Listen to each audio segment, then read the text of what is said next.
इसको एक दिशा देनी बड़ी ज़रूरी है कि इसका मकसद क्या है। क्या मकसद सिर्फ इतना ही है कि ये लोग ऐसे हमारे बुज़ुर्ग वहाँ से आए थे और फिर अपनी मेहनत के बाद वो दोबारा ज़ीरो से हीरो हुए, दोबारा खड़े हुए।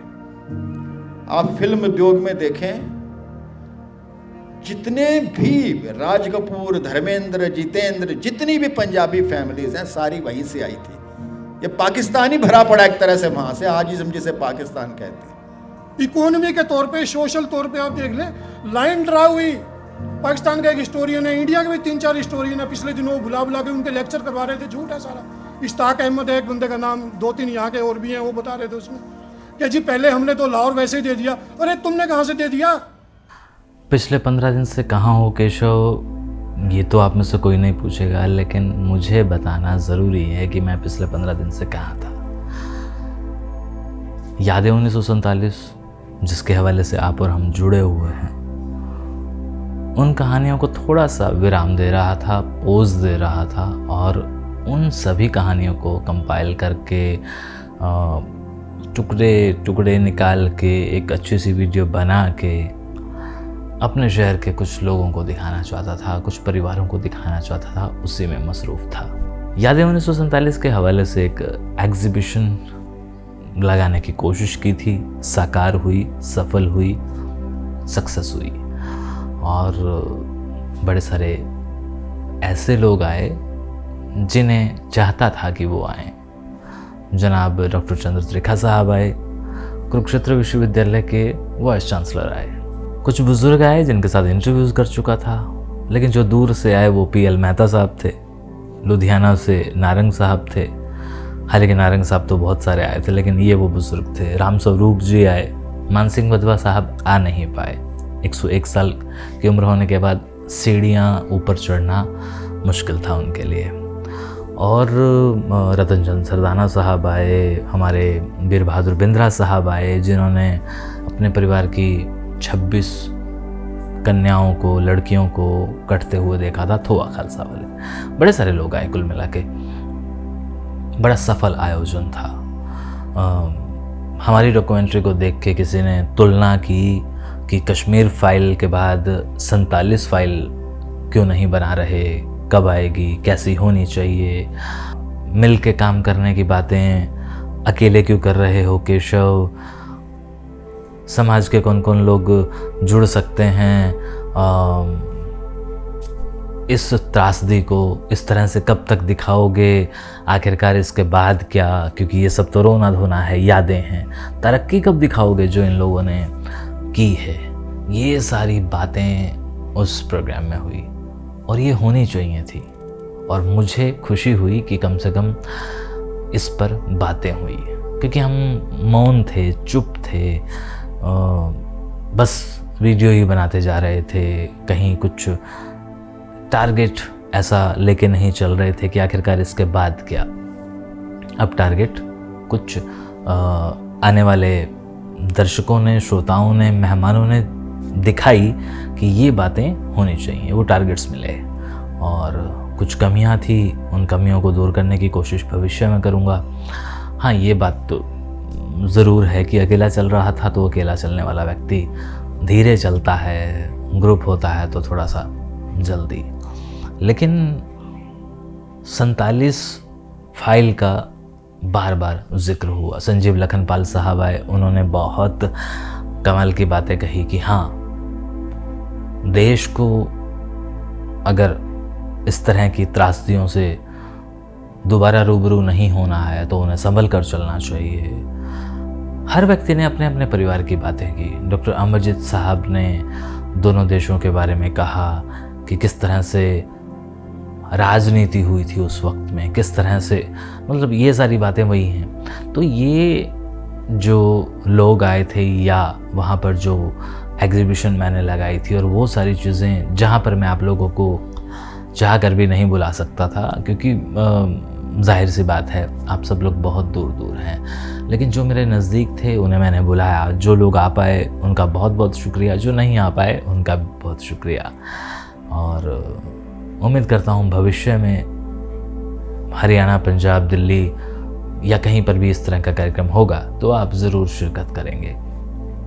इस वीडियो का मकसद ये कि मसरूफ़ था 15 दिन से, और आगे भी 5-7 दिन तक, यानी कि 1 तारीख तक इस तरह के वीडियोस इंटरव्यू वाले नहीं आने की संभावना है, नहीं करने जा रहा हूँ।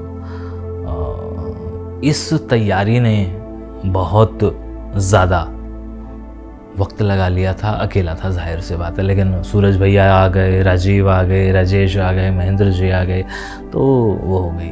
लेकिन इन सब के पार एक और व्यक्ति जो ना विस्थापित था, ना उसे 47 के दंश का पारिवारिक रूप से पता था तो सिर्फ सुना सुनाया।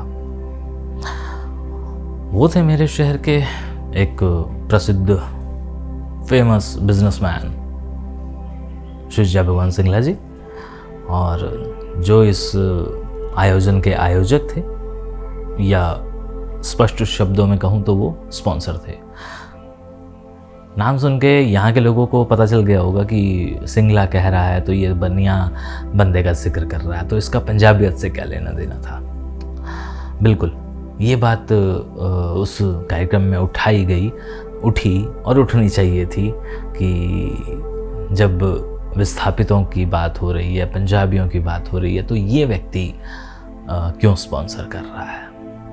और उस व्यक्ति ने भी अपनी बातें रखी, अपनी क्यों रखने का कारण भी बताया, और छोटा सा तो बस ये कि वो मुझसे जुड़े हुए थे और चाहते थे कि इतने लंबे अरसे से, इतने सालों से 1000 से ज़्यादा वीडियो तो जनरल हैं, लेकिन उसी में 700-800 से ज़्यादा के करीब बंटवारे के वीडियो हैं। तो उन इतने सारे वीडियो को 7-8 सालों में जो हम लोगों ने इकट्ठा किया है,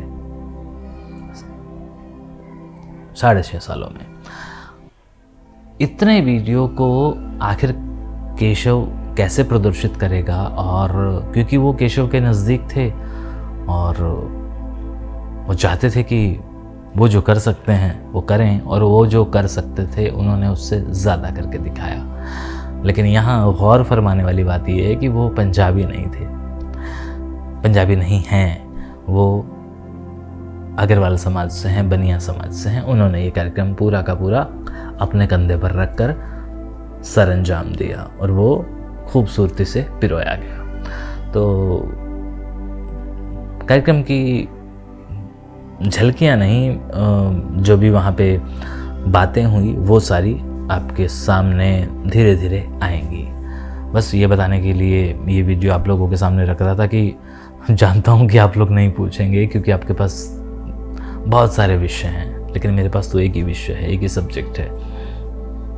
तो आपके सामने मेरे वीडियो नहीं आएंगे तो चलेगा, लेकिन मैं जब तक खुद नहीं बताऊंगा तो फिर, क्योंकि भाई मैं दे रहा हूँ ना आप लोगों को, मर्ज़ी तो आपकी होती है कि आप लें या ना लें। अब यहाँ इशारा मैं वो भी कर रहा हूँ कि हाँ भाई, इस 12-15 दिन के अंतराल में मुझे कोई इस तरह से कोई कमेंट नहीं आया कि वीडियो क्यों नहीं आ रहे हैं, जहाँ पीछे हम लोग रेगुलर वीडियो दे रहे थे। तो वीडियो नहीं आए वो मेरी मजबूरी थी, वीडियो कब तक नहीं आएंगे वो मैंने मसरूफियत आपको बता दी है, लेकिन ये जो वीडियो इस प्रोग्राम के हैं ये आपके सामने आएंगे, सुनिएगा ज़रूर। इसको सुन के आपको लगेगा कि हाँ, यहाँ पर किस तरह की बातें हो रही हैं, प्रोग्राम में किस तरह की बातें हो रही हैं, राष्ट्र, देश, मानवता, 47, दर्द, बिछोड़े, और फिर दोबारा ऐसी गलती ना हो, समाज में ऐसी गलती ना हो, कहीं कोई ऐसी चिंगारी दोबारा ना फैले नफ़रत की कि देश को फिर से बटना पड़े या देश को फिर से 47 की तरह दंश झेलना पड़े। क्योंकि हमारे बुज़ुर्गों ने सिर्फ 47 ही नहीं झेला, 47 के बाद उन्होंने 84 भी देखा, उसके बाद उन्होंने कारगिल, तो मैं इसलिए नहीं कहूँगा क्योंकि वो एक युद्ध था, लेकिन जो दर्द झेला वो उन्होंने ताज़ा तरीन 2016 भी देखा। जो अक्सर बुज़ुर्ग कह बैठते हैं कि हमने एक 47 देखा था और एक ये। तो इस तरह की चीज़ें समाज में ना हों तो उन्हें किसी तरह जल्द से जल्द निपटा दिया जाए, समेट लिया जाए, उस बात पर बहुत सारी बातें हुई और उन बातों की वीडियो आपके सामने आएंगे। और जिन्हें उन वीडियो से इत्तेफाक हो वो उसे ज़रूर देखने के बाद आगे भेजें, क्योंकि ये बड़ा ज़रूरी हो जाता है। लेकिन जिन्हें इत्तेफाक ना हो, मसलन यहाँ 84 हुआ या यहाँ 2016 हुआ, तो उसका हमारे पड़ोसी देश को कोई मतलब नहीं है। 47 उनके साथ हुआ, 47 हमारे साथ हुआ। लेकिन यहाँ फिर भी एक चीज़ अलग से सामने आती है कि हाँ, हमें अगर रिफ्यूजी कहा गया तो उन्हें मुहाजिर कहा गया, तो उन लोगों को हमसे ज़्यादा हमदर्दी है।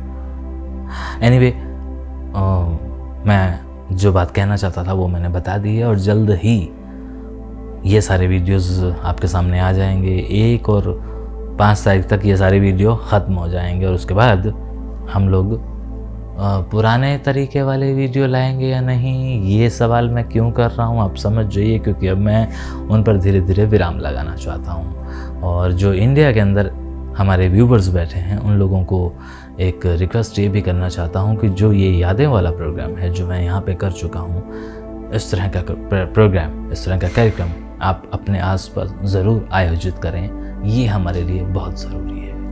और उसके बाद नए वीडियो कौन से आएंगे वो जल्दी आप लोगों को देखने को मिल जाएंगे। शुक्रिया।